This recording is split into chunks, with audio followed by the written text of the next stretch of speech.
ሰላም የተወደዳችሁ እንዴት ናችሁ? ሰላም ለእናንተ ይሁን፣ ሰላማችሁ ይብዛ። ዛሬ ደግሞ በቪዲዮ መጥቻለሁኝና ይህ የምታዩት ቪዲዮ ቱርክ ላይ ገላታ ሳራይ የምትባል ስፍራ ናት። ገላትያ ናት እቺ ስፍራ። እቺ ስፍራ ገላትያ በመጽሐፍ ቅዱሳችን ያለው የተጻፈው ስፍራ ነውና ይህን ስፍራ ሐዋርያ ጳውሎስ የተመላለሰበት ነው ብለው ቅዱስ ስፍራ ነው ብለው መኪና ሄድበትም ቱሪስቶች ናቸው መኪና ያልፍበትም ቱሪስቶች ናቸው የሚጎበኙት ቅዱስ ስፍራ ነው የሚባለው። ያ ስፍራ ብዙ ቱሪስቶች ከብዙ ሀገር መጥተው ይመለከቱታል ያንን ስፍራና ይህንን ስመለከት ቅዱስ ስፍራ ተብሎ ሐዋርያ ጳውሎስ የተመላለሰበት ስፍራ ነው ተብሎ ምድሪቷ ላይ ግን መንፈሳዊ የክርስትናውን እንትን አይታይም። በሌላ ሃይማኖት ውስጥ ነው ያለው ያ ስፍራ እና እንደዚህ ስመለከት እኔ አንድ ነገር አሰብኩ።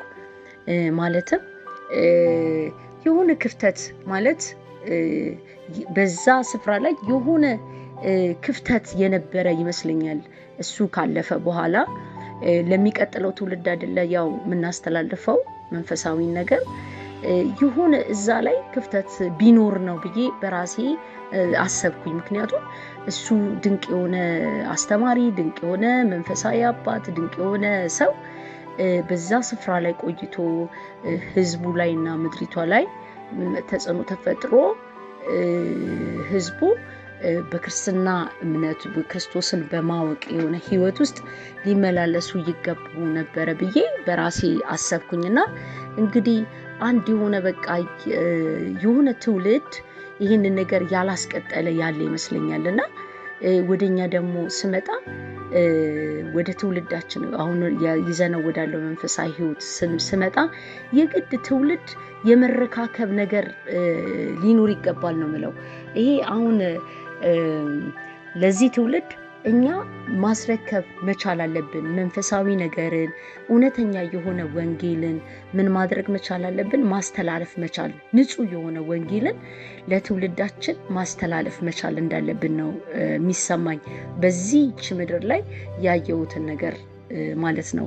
ይህንን ነገር ንጹህ የሆነውን ወንጌል የክርስቶስን ወንጌል ክርስቶስ ለኛ የሰጠንን እውነት ለትውልድ ካላስተላለፍን እንደዚህ አይነት ክፍተቶች እንደዚህ አይነት ዝች ምድር ላይ ያየነውን ክፍተት ያልቀጠለበትን አይነት መልክ ይቀጥላል ለትውልድ ካላስተላለፍን። ስለዚህ እኛ ለልጆቻችን ከቤት ነው የሚጀምረው መንፈሳዊ ነገር እያስተማርን፣ ቤተክርስቲያን ደግሞ ለትውልድ ለህዝብ ወንጌል በእውነት እንዲተላለፍ ማለት ስፍራ እየተሰጣቸው ወንጌል እንዲሰብኩ እንዲሁም ደግሞ በቃ እንዲያስተምሩ እንደገና በመንፈሳዊ ህይወታቸው የበረቱ ትውልዶች እንዲወጡ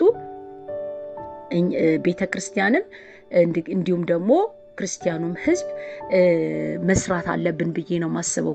ያለበለዚያ ግን እንደዚህ አይነት ክፍተቶች ይኖሩና የክርስቲያን ሀገር ነበረች ገላታ ሳራይ፣ ልክ አሁን ቱርክ ላይ ያለችው ሐዋርያ ጳውሎስ ይመላለስባት ነበር ተብሎ እንደ ታሪክ ቱሪስት የሚጎበኘው አይነት ነገር እንዳይሆን ለትውልዳችን አብዝተን እየጸለይን ይህንን ወንጌል ይህንን ንጹህ የሆነውን ወንጌል ለትውልዳችን ለልጆቻችን ማስተላለፍ አለብን ብዬ አሰብኩኝ። ከዚች ሀገር ልንማረው የሚገባው ነገር አለ ብዬ ነው እችን ቪዲዮ የለቀኩት።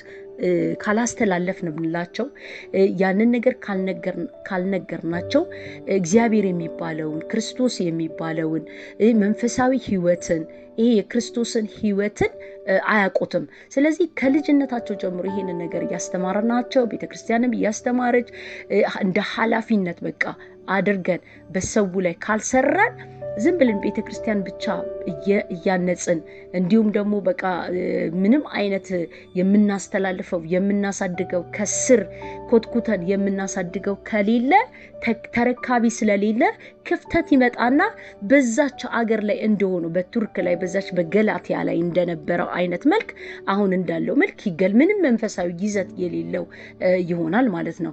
ስለዚህ ጸጋው እንዲበዛልን እኛም ደግሞ ይህንን ትኩረት እያደረግን የሆነ ነገር ይደረግልናል የሆነ ነገር እግዚአብሔር አድርግልኝ ከማለት የበለጠ ለትውልድ ወንጌልን ንጹህ የሆነ ወንጌልን እያስተላለፍን የምናልፍበትን አቅም እንዲሰጠን እኛም ራሳችን በቃሉ እየተሞላን በቃሉ ዕውቀት እያደግን በመንፈሱ እየተሞላን እንዲሁም ለልጆቻችን እያስተላለፈን ክርስቶስ የሰጠንን አደራ ሐዋርያቶችን የሰጡንን አደራ የምንሰራበትን አቅም እንዲኖረን ጸጋ እንዲበዛልን እኔ እላለሁኝ እና ከዚችን አገር ስመለከት በጣም ነው የሚገርመው በቃ እሱ ተመላልሶበታል ሐዋርያው ጳውሎስ ተመላልሶበታል ከዛን ቅዱስ ስፍራ ነው ተብሎ ቱሪስት ብቻ የሚጎየው ምንም አይነት የሚቀጥል ነገር አለመኖሩ በጣም ያሳዝናል ስለዚህ እኛም በመድራችን እኛም በአገራችን ላይ ይህንን ወንጌል የሚቀጥል ወንጌል ለትውልድ የሚቀጥልን ወንጌል እየተናገርን